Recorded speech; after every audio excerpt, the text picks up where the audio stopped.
uma disciplina obrigatória, porque a capitã do BOP estava lá. Ela disse, Cecília, eu não vou fazer. Eu digo, sai e faz um semestre que vem. Eu não vou me violentar. Eu temo só de ver essa menina. E foi muito interessante que ela depois, na dissertação dela, ela vai colocar isso como um analisador dela própria. Foi belíssimo. Ela dizendo como essa capitã do BOP deve estar sendo vigiadíssima também. Como essa capitã do BOP deve estar também num fio de navalha. Porque não é por acaso que vai fazer um doutorado numa pós-graduação como a nossa, que é conhecida por todo mundo como trabalhando com esses autores. Essa menina também deve estar sendo vigiadíssima. Então não é para dizer, não é para pessoalizar, né? Mas é a questão das forças. Que forças são essas que estão afetando a todos nós? Dá medo, ficamos com medo, somos covardes em muitos momentos. Sim, nos calamos, silenciamos. Sim. E daí? Daqui a pouco a gente fala. Daqui a pouco a gente quebra esse silêncio, quebra essa cumplicidade. Né? Então eu nem tinha me lembrado da capitã do BOP, mas eu me lembrei porque... É isso, virou moda. Virou moda.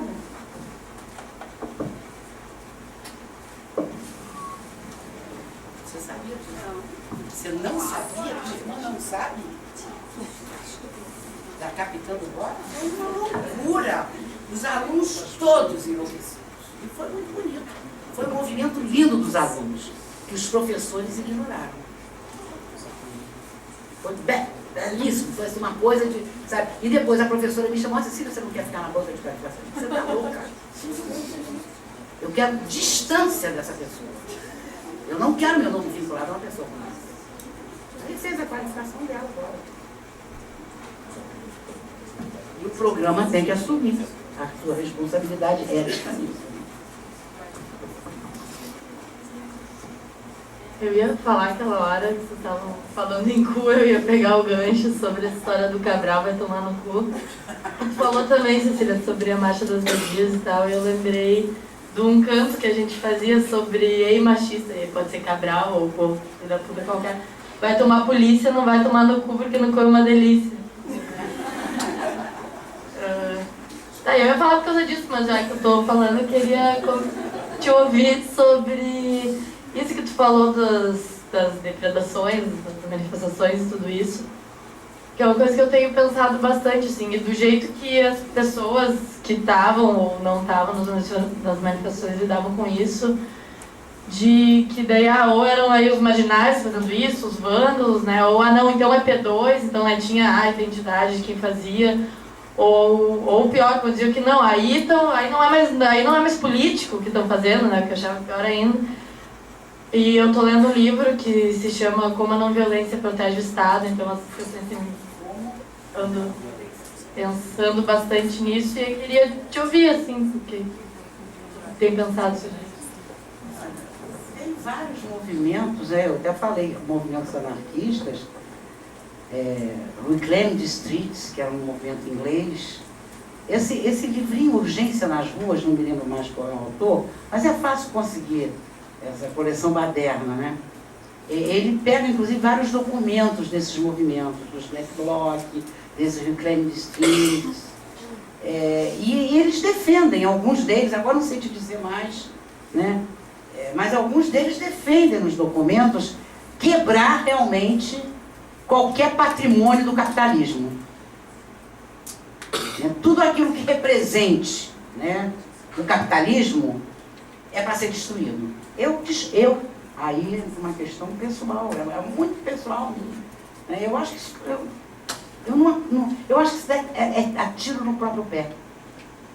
Porque a moral, ela está tão entranhada nas pessoas, né? E essa coisa do símbolo do capitalismo, eu acho que isso simplesmente afasta as pessoas. Sabe? Você pode ir por outros caminhos, mas não por esse. Essa é uma posição muito pessoal. Mas respeito quem tem essa posição. Não estaria junto. Né? Eu me lembro na época do período da ditadura, me lembro muito isso, bem. Né? Não é que eu fosse contra a luta armada, eu não era nem a favor da luta armada, nem a favor da política pacifista do Partido Comunista, que saí do Partido Comunista. E comecei a namorar um grupo da dissidência do partido, que depois passei, fiz parte, e depois comecei a namorar a MR8. Mas quando vieram as expropriações de banco, isso não é uma questão moral. Né? Não é uma questão moral. Eu disse, não é por aí, não sei por onde é. Me lembro muito do poema do José Régio. Não sei por onde é, por aí eu sei que não é. Porque eu sentia o isolamento da gente, cada vez, isso era tiro no próprio pé.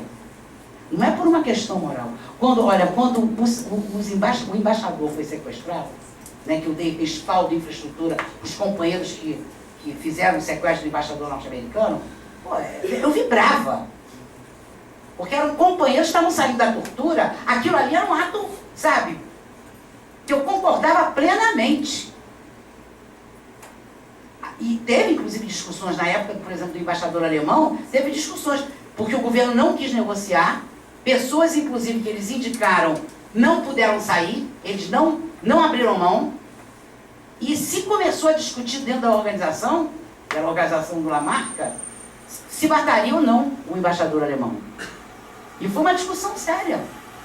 Tem um filme belíssimo sobre isso, que é do Costa Gravas, Estado de Sítio, onde eles matam os Tupamaros, né, isso é um caso verídico, matam o Damitrione.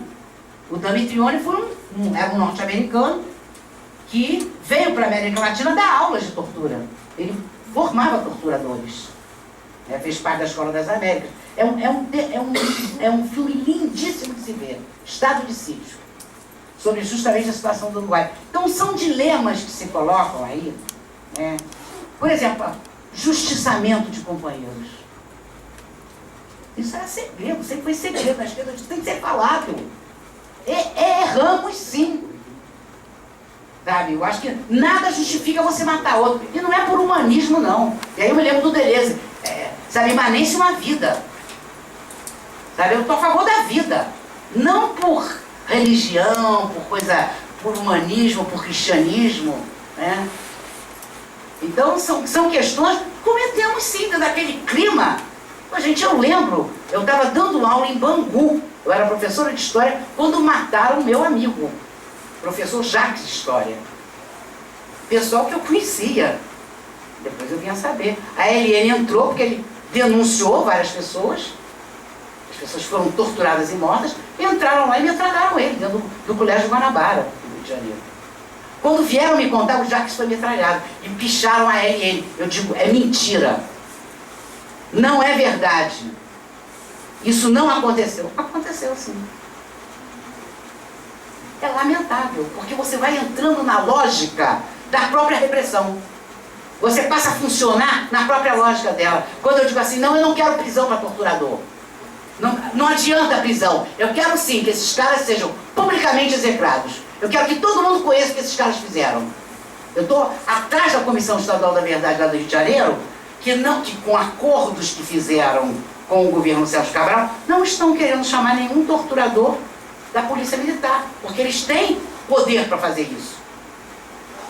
Eu sou testemunha de um cara, eu quero ser acalhada com ele sim. Não é para dizer para ele, você vai ser... Não, eu quero que você diga, cadê esse carinha aqui? Cadê o Jorge Leal Gonçalves que eu vi sendo torturado por você? E não é vingança isso. Aliás, tem um texto belíssimo de uma orientanda que defendeu há um mês atrás, não sei se já está online, Érica Reis. É uma psicóloga do Tribunal de Justiça. E o título da tese é O Espírito de Vingança e o Homem do Ressentimento no Contemporâneo. Onde ela vai justamente colocando como se produz a vítima. E a vítima tem direito à vingança. E é o que mais nós produzimos hoje.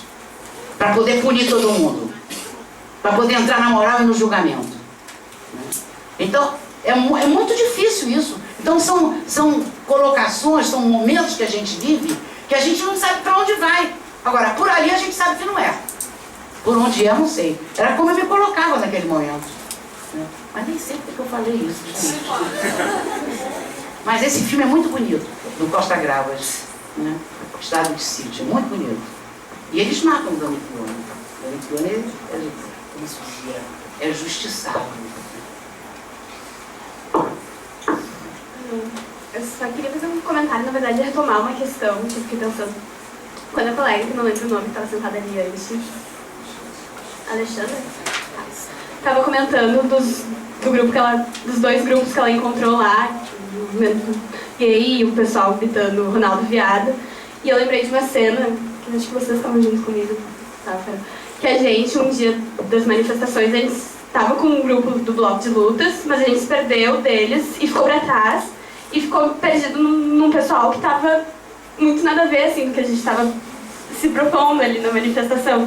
E no início foi uma sensação muito ruim, mas eu lembro que daqui a pouco eles estavam cantando o hino nacional, voltados na bandeira. E daqui a pouco a gente começou a gritar, e a gente era só nós 3, eu acho que estava. E a gente era só nós 3, eles eram muita gente, mas a gente conseguiu começar a gritar: nacionalismo é o caralho, esse país é racista e sanguinário.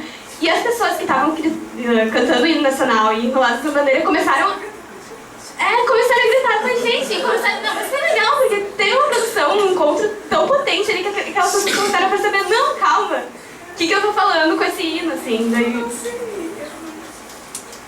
Às vezes eu tenho um pouco de medo, porque eu não tenho certeza se as pessoas realmente se deram conta do que elas estavam produzindo e reproduzindo quando elas estavam cantando o hino, ou se elas só estavam ali gritando qualquer coisa, entoando qualquer coisa que, né, aparecesse.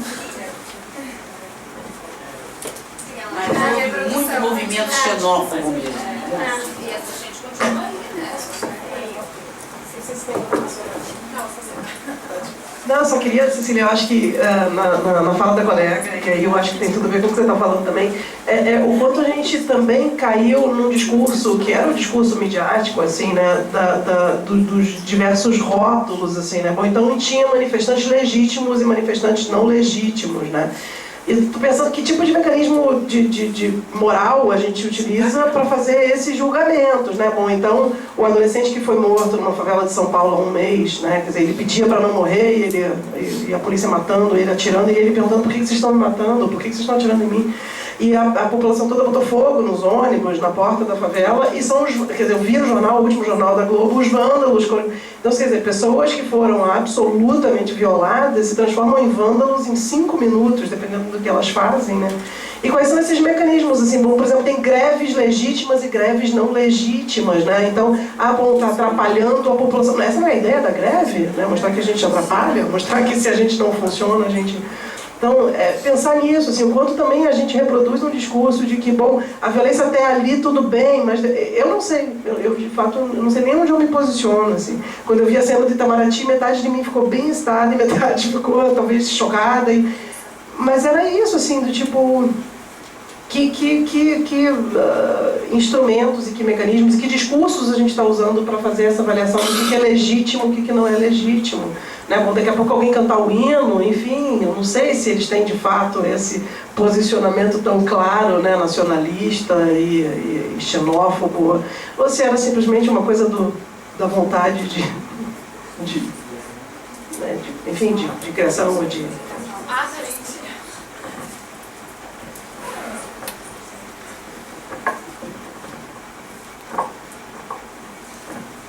Cecília, já que você tocou no tema da ditadura, que eu acho que é uma questão delicada, assim, eu queria entrar um pouco nessa coisa da questão política, da violência política, né? Porque eu fico pensando numa frase do Guy Debord, que ele fala que o terrorismo é o calcanhar de Aquiles da sociedade do espetáculo.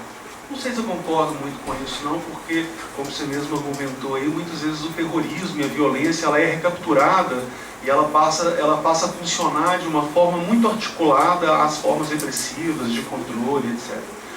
Mas se tem uma coisa, né, sem querer tirar o encanto desses movimentos e tal, mas já buscando alguma forma de compreensão e tal, sem tirar os fluxos e tal, mas alguma forma de compreensão assim, um pouco já mais teorizada sobre isso, eu fico pensando na relação desses movimentos hoje com os centros de poder.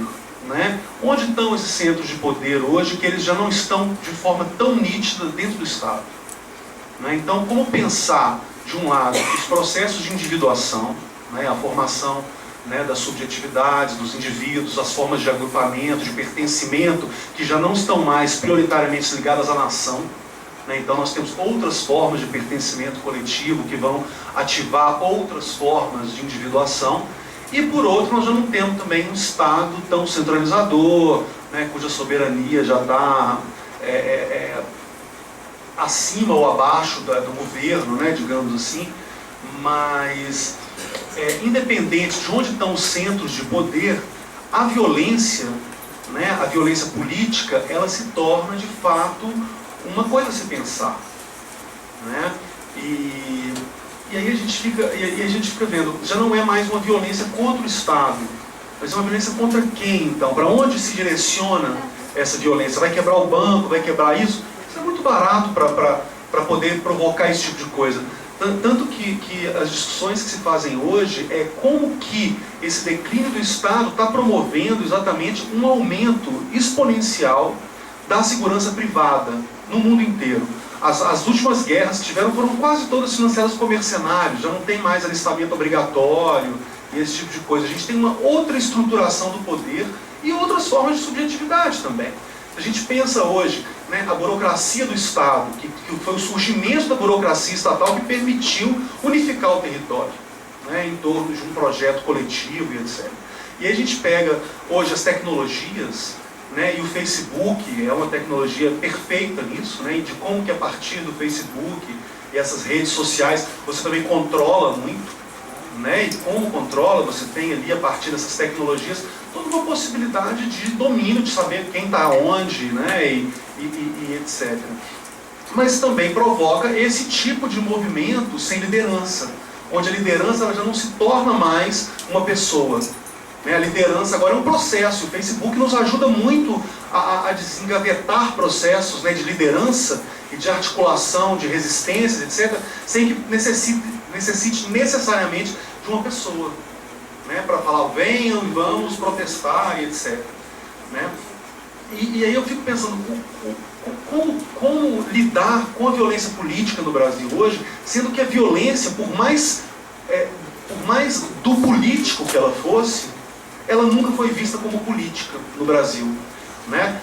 Do mesmo forma que você vê terrorismo em países separatistas, etc., né? Guerras de clãs em países de terceiro mundo, já o Brasil sempre foi o país da cordialidade, né? Mas, né, o país tem terrorismo, o país é tranquilo e etc., mas foi o país, né, tipo, se não me engano, é o país que não está em guerra, é o segundo país com maior número de assassinatos, números absolutos do mundo. Né? Se não me engano, Caracas é a cidade mais violenta, não em guerras hoje no mundo. O Brasil, acho que o Rio de Janeiro passou já a algumas cidades da Colômbia, etc. Mas nós estamos mal em termos de violência, sempre tivemos, né, na verdade. Então eu fico pensando em que medida que a gente pode simplesmente desqualificar essa violência dos black blocs hoje, sabe?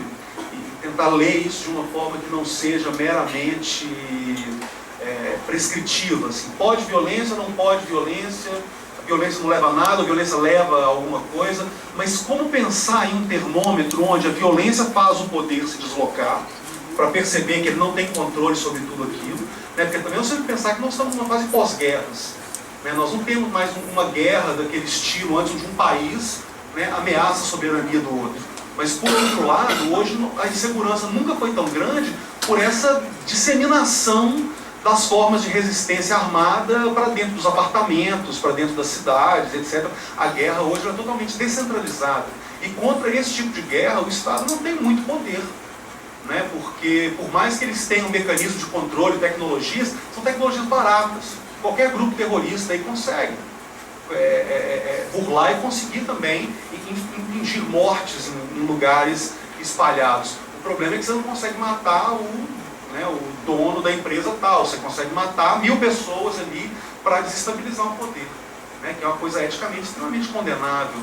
Mas, de qualquer forma, esse poder, né, de causar mortes e violência, etc., está aí no Brasil há muito tempo, mas ela não era vista como uma violência política. Né? Tem um filme muito bonito que eu gosto, da Lúcia Murat, que é o Quase Dois Irmãos, que mostra muito bem como que foram, na verdade, né, a esquerda armada no Brasil que aparelhou os grupos criminosos no Brasil, a ponto de se organizarem, formarem o Comando Vermelho e outras facções criminosas, né? E a gente perdeu um pouco essa ponte, né? Nós não percebemos que a existência do crime no Brasil e a forma como ela é despolitizada o tempo inteiro, como ela não se torna uma questão social, ela se torna uma questão a ser combatida, um problema, ela se torna... Né, nós temos aí muita gente pesquisando o tempo inteiro para mostrar que a correlação entre a pobreza e a criminalidade não é estável, que tem outras coisas que produzem os criminosos, não a pobreza, etc. Né? Mas a gente perde de vista essas questões. Eu queria te ouvir um pouco, você que viveu de uma forma tão, né, personalizada, né, pessoalizada a coisa da violência, como que você vê hoje a possibilidade de politizar a violência uma vez mais, né, no Brasil? E de fato politizar a violência, porque por mais que tenha esse movimento de são vândalos, todo mundo, assim, uma boa parte das pessoas sabem que não. Né? E só pontuar uma coisa que falaram que me incomodou um pouco, que foi que esses movimentos são movimentos de classe média. Eu acho que pela primeira vez nós temos um movimento que ele é universitário sem ser de classe média. Né? E eu acho que a Rocinha descer com a faixa do Fora UPP não é uma questão menor. Né? Nós estamos vendo de fato, pela primeira vez, uma ampliação do povo, né? do que de fato é visto como povo no Brasil. Né? Eu acho que isso é uma questão muito importante também para compreender o momento atual, assim, né? E as estatísticas que eu vi até agora, que são pequenas e tudo, mas já existem algumas, mostram que a grande maioria dos participantes são universitários ou já têm ensino superior, tipo 70%, só que a grande maioria é de classe baixa. Né? São famílias que ganham menos de 2 salários mínimos e tudo. Então, assim, são os filhos do governo Lula. Então, eu acho que tem aí, né, tentando buscar um pouco a especificidade, né, desses processos do Brasil, já saindo aí um pouco desse plano global e tal, mas vindo aqui para o nosso quintal aqui, é um pouco buscar o efeito das contradições desse governo. Né? Não do que ele tem de bom, do que ele tem de ruim, mas frutos das contradições. Né? Do acordão que vem desde 1988 lá, que a gente combinou, fez um determinado acordo ali, e que hoje eu acho que esse acordo está se tornando inviável mais. Não sei se está inviável esse acordo, não. Tem várias questões que você colocou. Cara, mas que coisa! Você falou muita coisa e muito interessante. Né? Eu acho que não é que o Estado tenha diminuído, não. Eu acho que o Estado, ele se amplia, o capitalismo, ele se amplia de uma outra forma. Ele passa a funcionar de uma outra maneira. Né? Não é que o Estado abriu mão de coisa. O Estado está presente o tempo inteiro. Né? Eu acho que quando você fala das empresas privadas, a maioria, inclusive, as primeiras empresas privadas de segurança, que aparecem principalmente no Rio e São Paulo, são empresas de ex-torturadores. Né? A gente sabe que hoje são pessoas que são expulsas ou das Forças Armadas ou da Polícia Militar, que abrem empresas de segurança. Né? E isso não quer dizer, eu acho que o Estado está em nós. Eu acho que o Estado mínimo não é mínimo coisa nenhuma. Eu não considero isso como Estado mínimo. Né? Eu acho que uma coisa importante que você está colocando é a questão da gente começar a perceber a violência como uma violência política, assim. Né? E, agora, o pessoal de periferia, a gente viu muito menino menino de rua encaminhado para o Padre Severino nesses movimentos no Rio de Janeiro. Né? Menino morador de rua. Né? Não foi só classe média. E foi pessoal que veio para barbarizar, eles usavam esse termo, para barbarizar, fora os grupos neonazistas, organizados, xenófobos, né? Havia de tudo. Agora, eu acho que o que predominou em termos de força ali, para mim foi isso que eu trouxe para cá. Né? É essa coisa que a gente não consegue explicar. E a gente fica querendo entender. Né? Eu não sei nem como te responder ainda a tua pergunta. Tua pergunta é muito longa, a gente poderia conversar. Né? Agora, eu não acho que nós vivemos Estado mínimo, eu acho que o capitalismo hoje funciona de uma outra forma. Né? E o Estado tem condições, rapidinho ele se refaz. Os meios de comunicação de massa, eu acho que têm um poder terrível. Não é por acaso que as últimas novelas da Globo Tem. Uma foi sobre a aeronáutica, né? A outra do Salve Jorge foi sobre a UPP, né? A UPP, sabe, o cotidiano da UPP é, inclusive, os soldados da UPP são os príncipes nas festas de 15 anos das meninas das UPPs. Há festas coletivas, né? E os soldados da UPP são príncipe, né? Vai dançar a valsa com... né? Tem fotos, inclusive, a Vanessa conseguiu uma dessas fotos. Então, tem uma massiva produção de subjetividades aí, né? de violência. De violência mesmo. Não é só a P2, os grupos da Baixada Fluminense, da Baixada, grupos de periferia, iam sim para as manifestações para barbarizar. E o tema era esse, vamos barbarizar. Eu acho que tem toda uma produção em nós, em cada um de nós, né? Essa força de resolver tudo na base da porrada, né? E é uma forma de extravasar, né? Alguns eram identificados lá com P2, aqueles caras quebrando os vidros, etc e tal, né? Eu lembro que foi um grupo anarquista que fez isso, que quebrou uma loja do Leblon, quando eles ocuparam lá, que eles fizeram a primeira ocupação da Casa do Cabral, né, próxima à Casa do Cabral, e depois, eu achei gozado, porque eles fizeram o enterro dos manequins da Toulon.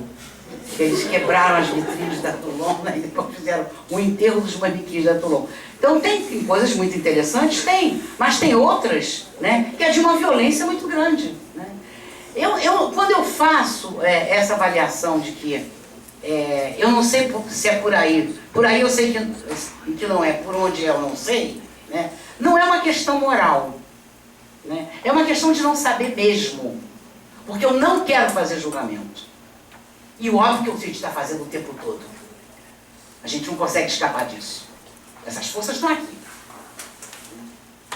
Então eu acho que essa questão da criminalização interessa sempre. Há momentos que você vai criminalizar determinados segmentos. Por exemplo, o grupo do Edson Passetti, ele tem inclusive um livro sobre terrorismos, né? E ele defende determinadas ações terroristas. Eu não defendo isso. Para mim não é uma questão moral. Para mim é uma questão de você dar tiro no pé. Eu acho que isso afasta determinadas pessoas.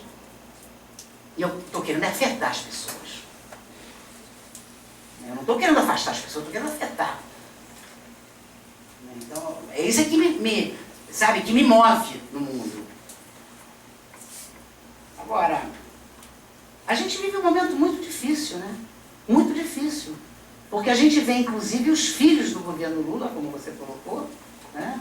Os filhos do Bolsa Família e não sei mais o quê, né? A gente vê essas pessoas que são aqueles que assistem à Rede Globo. E a gente sabe, vale até a pena a gente pegar, de vez em quando eu assisto para ficar histérica, mas é importante você pegar alguma das novelas e assistir aquilo que está sendo veiculado. Não é por acaso que certas coisas são veiculadas em determinados momentos. Não é por acaso. Isso vai produzindo, sim, no sujeito da violência, né? Essa coisa que a garotada da periferia traz, né? E isso estava presente nas manifestações também.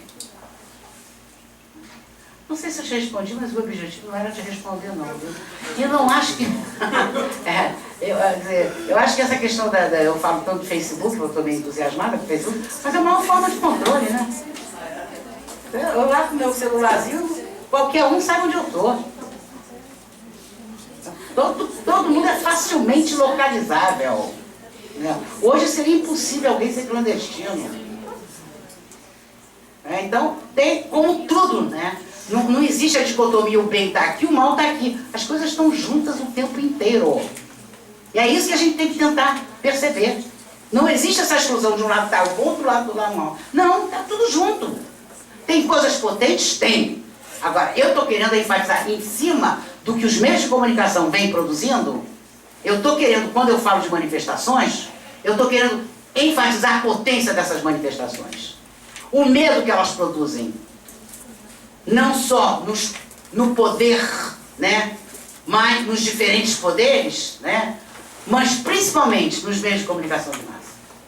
É uma nojeira a gente ver determinados debates da Globo News, do próprio Observatório da Imprensa, né, que se diz mais, né, a própria TV Brasil, né, e etc. Então. Você ia falar?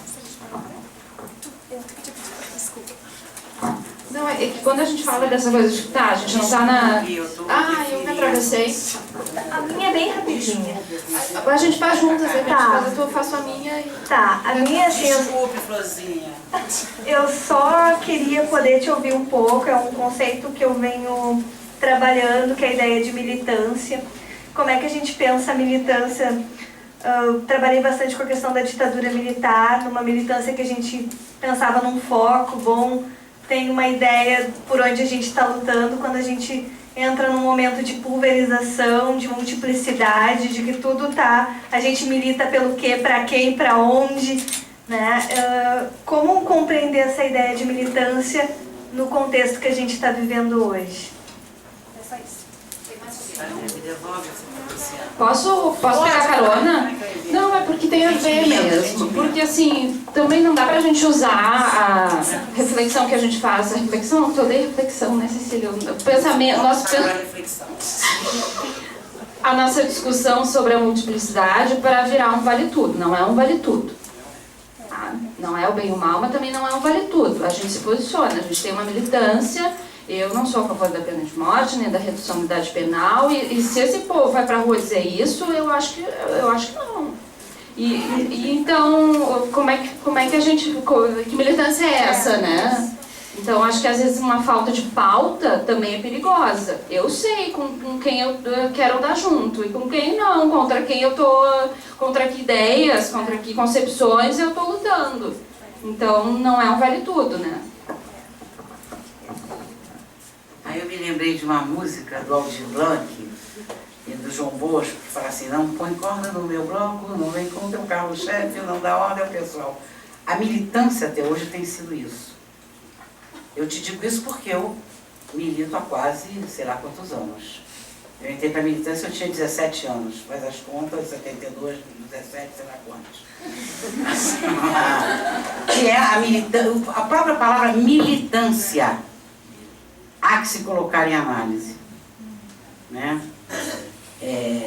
A militância que a gente tem, e até dos próprios partidos políticos, a gente vê, mesmo os mais à esquerda, né? É a coisa da disciplina, é a coisa do pertencimento, uma coisa que você fala, e que eu acho que esse pertencimento a gente tem que ir até um certo ponto, porque senão vira gueto. Vira gueto e vira centralismo democrático. Vira partido comunista e stalinista. E eu vivi isso. Né? Acho que aquela célebre frase, foi célebre, bonita, etc. Tá hoje é uma outra coisa, a pessoa, o Gabeira, o que é isso, companheiro, a gente ouvia muito. Não fala isso, isso é dar arma para a direita. Então há que repensar também essa militância. Há que repensar. Eu hoje não quero a revolução lá, eu quero aqui, ó. Eu quero aqui no plano de imanência, eu quero aqui com meus netos, com meus filhos, com os meus alunos. Eu estou a favor da vida. Isso eu sou contra a pena de morte, eu sou contra a prisão perpétua, sou contra prender torturador. É a mesma lógica do capital. Então acho que há que pensar, porque a gente reproduz a própria lógica do capital nas nossas militâncias. É muito difícil, sim. É muito difícil. Eu não quero fazer a revolução lá, não. Já quis na minha vida fazer. Eu quero fazer agora. Eu quero aqui na micropolítica, no meu miudinho, onde as forças estão, né, se mostrando mais, poder interferir nisso, poder afetar de alguma forma. Não que eu tenha a verdade. Agora, eu acho que a gente tem que colocar em análise esse próprio termo militância. Porque óbvio que a gente sabe com quem a gente vai se aliar. Eu não vou me aliar com um xenófobo. Achei muito gozado, porque no dia que a gente estava, eu estava reclamando com o Xanó, estava o pessoal cantando o hino nacional, eu entrando no amarelinho, um grupo entrando no amarelinho, o pessoal cantando o hino nacional enrolado numa bandeira brasileira também, e aí começaram a jogar bombas. Aí depois eu conversando com os caras, não estavam cantando porque estavam cantando. Pelo menos depois eu fiquei sabendo que eles entraram no amarelinho correndo, todo mundo cheirando gás e... era o grupo que foi atacado pelo pessoal do BOP, né, que estava fazendo a limpeza, né? Então, eu não estou falando de vale tudo não, né? Eu tô querendo colocar o seguinte, quer dizer, esta militância que eu tive dentro do PCB, dentro do MR8 e dentro do PT, eu não quero mais. E aí é uma posição minha. É uma posição ética. Não é uma posição de julgar. Eu fui fundadora do PT no Rio de Janeiro. Tenho muito orgulho de ter pertencido ao início do PT. Me envergonho do PT hoje. Como me envergonho de qualquer outro partido político dito de esquerda. Porque o que a gente percebe nos documentos desses partidos, PSTU, PSOL, com todo respeito aos companheiros, pela história de vida deles, que a maioria eu conheço, é tentar organizar, é tentar trazer para as suas bandeiras e para a sua disciplina, né, esses movimentos. Porque tem que ter organização, companheira. Então, isso está tão fortemente, né, dentro de nós, e que a gente... Então, militância o que é? É vale tudo? Não, não é vale tudo. Eu não vou me aliar com qualquer um. Agora, nas manifestações havia de tudo, sim. Agora, havia uma potência, e há uma potência, né, de desterritorializar mesmo. E de levar a gente a pensar, pô, e agora? O que a gente vai fazer? Não sei. Não sei. Vamos tentar fazer isso que a Alessandra, né, colocou. Não é só na rua, é lá na sala de aula. É ali na minha relação com os orientandos. Não sei, no meu trabalho, lá, conseguir lá mudar a portaria. Para muitos isso é pequenininho, porque a gente quer fazer coisas grandiosas, a gente quer mudar o mundo. E a gente não consegue nem se mudar. Né? Aquela frase, o que estamos ajudando a fazer de nós mesmos. Eu acho que tem que estar presente no nosso cotidiano o tempo inteiro. Porque nós estamos nos fazendo junto com as nossas práticas. Tá? Então, sabe, militância, muitas militâncias. Os neonazistas têm militância. A direita tem uma militância do cacete. Agora, é aquela coisa, gerir o capital, eu hoje acho que no capital, hoje, o Estado Democrático de Direito é o Estado Democrático de Direito do capital. É sociedade de segurança. É fascismo social. É porque gerir o capital com um pouco mais de humanidade, com menos, né? Para mim isso é gestão do capital. É o que o Foucault dizia, é a gestão das condutas. É o poder sobre a vida. Então, a gente tem que avaliar a cada momento. A cada momento. E colocar sim em análise. Eu acho que tem que ter muito sabe? Tem que ter muito, como dizia o Collor, né? Tem que ter polhão roxo, que ele falava, sei lá o quê. É uma loucura, gente. O João Goulart ser recebido com honras, ao lado está lá o Collor. Como ex-presidente da República, gente, é uma maluquice. Então eu acho que a gente também tem que colocar, não é só o outro, não, a gente adora falar do outro. Eu quero sim me colocar em análise o tempo todo. É difícil pra caramba, é angustiante, por vezes a gente fica sem terra, fica. Agora, a gente está se produzindo junto. Eu quero pensar uma outra militância, talvez nem tenha esse nome, sei lá, porque eu não gosto desse nome, militância, vem de militar, vem de, né, aquela coisa dura, e é a coisa mesmo, é a coisa do disciplinamento, né? Eu vejo isso hoje, fazem análises bonitas sobre as manifestações, mas no final vem a coisa do vamos organizar. Então eu não quero organizar ninguém. Eu acho acho que organizar é produzir, sabe, disciplinamento. É produzir norma, lei. Né? Óbvio que a gente tem que viver, senão eu estudo tudo e vou embora. Vou lá para Lumiar, vou lá para o sítio lá em Lumiar. Entendeu? Óbvio que tem normas e leis que a gente vai ter que... Agora, é o que eu digo, norma e lei, que eu estava dizendo lá naquele dia na pós-graduação, são feitas para serem ludibriadas. E se a gente puder ludibriar, vamos ludibriar sim. Tá? Vamos fazer ata falsa sim. Sabe? Vamos botar aqui, vamos deixar o aluno defender daqui a um mês e botar a nota e conversar com a banca. É isso. Cecília, que horror. Isso pra mim é moral. Estou me lixando para essas normas. Tenho que obedecê-las? Sim, tenho. Tenho sim. Agora, vamos ver como eu posso obedecê-las. Vamos ver o que eu posso fazer para ludibriá-las. Vamos ver quais são os meus parceiros que podem assinar junto uma ata de um mês atrás. Estou fora da moral, gente. Tento ficar. Porque o tempo todo ela está nos capturando. Né? Mas norma e lei é para ser ludibriada mesmo. Né? E eu acho que a gente tem que... É ir lá cantar lá, pô. Canta lá. Me lembro daquele negócio que o Pedro Paulo falava, né? O primeiro concurso para psicólogo da PM, o cara achou genial, o coronel, ele estava lendo Vigiar e Punir. Isso não é piada não, isso é verdade. Ah, que bonito, Vigiar e Punir. Vamos botar esse livro na prova? Porque entraram 12 alunos da UF para psicólogos da PM. Porque só caiu coisa do Foucault. Então, você pode fazer? Pode. Vamos tentar. Isso se chama subverter. Somos subversivos, sim. Temos que ser subversivos. Terrorismo já é outra coisa. Aí já entra uma questão de dar tiro no pé. Né? Agora, o que a gente puder subverter, vamos subverter, sim. Estamos aí para isso. E não para azeitar essa máquina. Às vezes a gente está azeitando, sem sacar que está azeitando.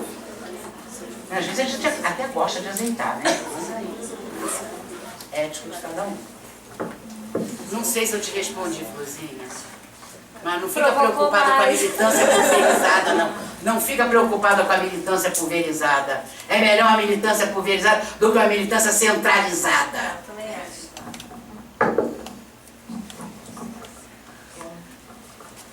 Uma última questão, então, se alguém ainda tiver alguma coisa para colocar. Eu vou colocar, então, que eu estou com o microfone na mão aqui já. Ela estava aí falando. Tudo bom, Cecília?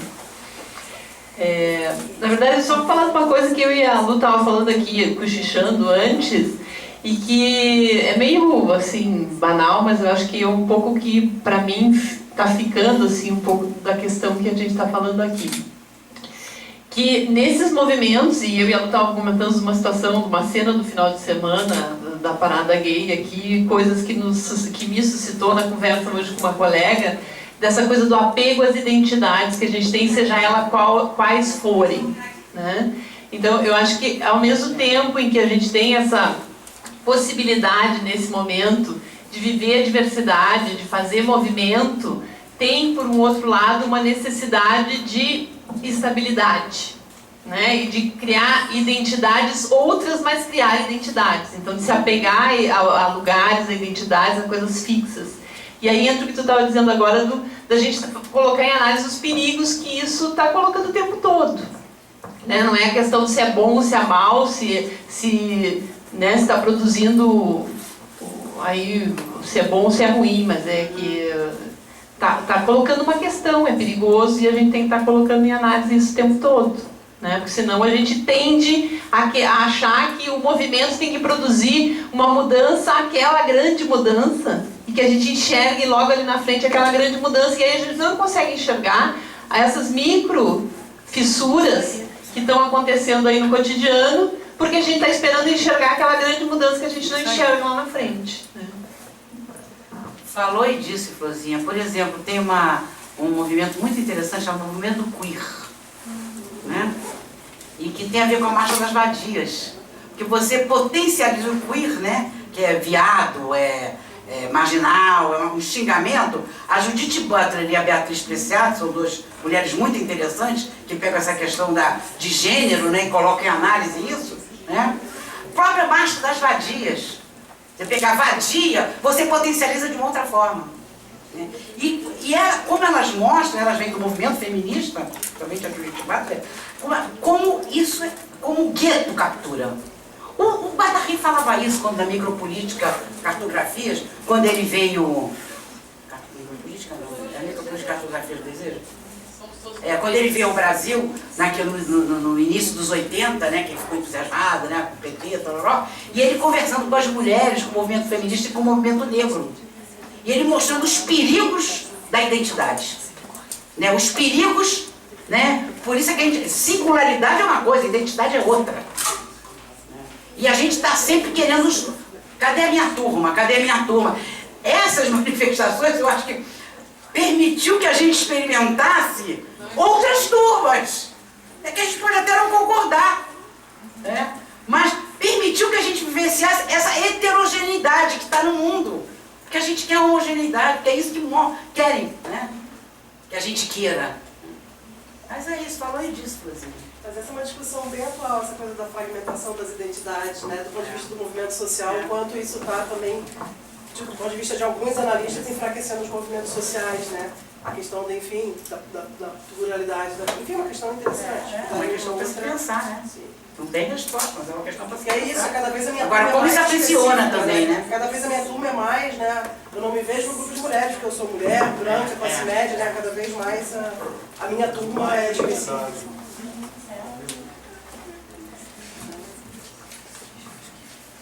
Pois é, eu fiquei pensando em relação a essa questão das identidades e dos movimentos, os depoimentos que foram feitos aqui. Eu tinha muitas perguntas para fazer e foi uma coisa muito interessante, porque a gente vem de um ritual acadêmico onde as perguntas da plateia são bem mais raras, bem menos quentes, né? E eu me senti contemplada aqui o tempo inteiro, ouvindo novidades e ouvindo coisas que eu gostaria de perguntar. Então, acho que esses silêncios do capitalismo acadêmico não se processaram aqui, pelo menos de uma maneira tão forte, tão intensa. O que mostra que tu não te afastaste, tu afetaste o tempo inteiro, que a gente vai sair daqui, né, diferente, né? E eu fiquei pensando no momento em que, quando eu entrei para dar aula em psicologia social lá no século passado, né?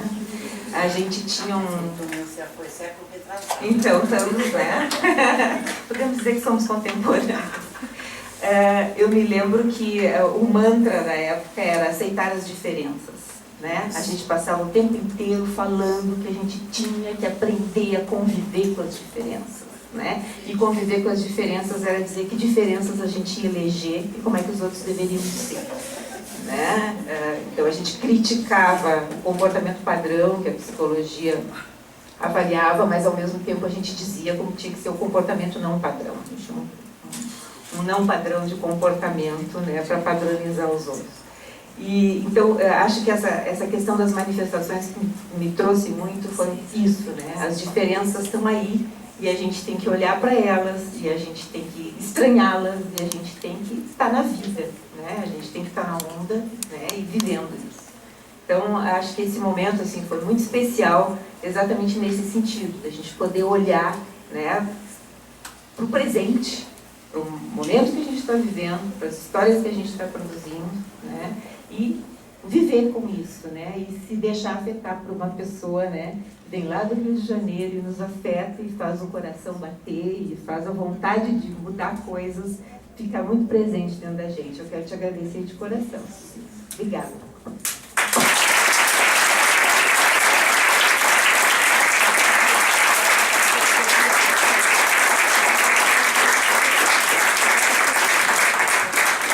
Só lembrando que amanhã, então, a gente vai ter a fala do professor Marçal Paredes. Ele é um historiador que vem aqui falar, então, das questões das manifestações, como é que ele enxerga isso do ponto de vista da história, tá? Eu gostaria de convidar todos vocês até amanhã, às 9 horas da manhã, aqui nesse mesmo horário, nesse mesmo tempo, certo? Queria que fosse o mesmo tempo, não sei, acho que foi hoje.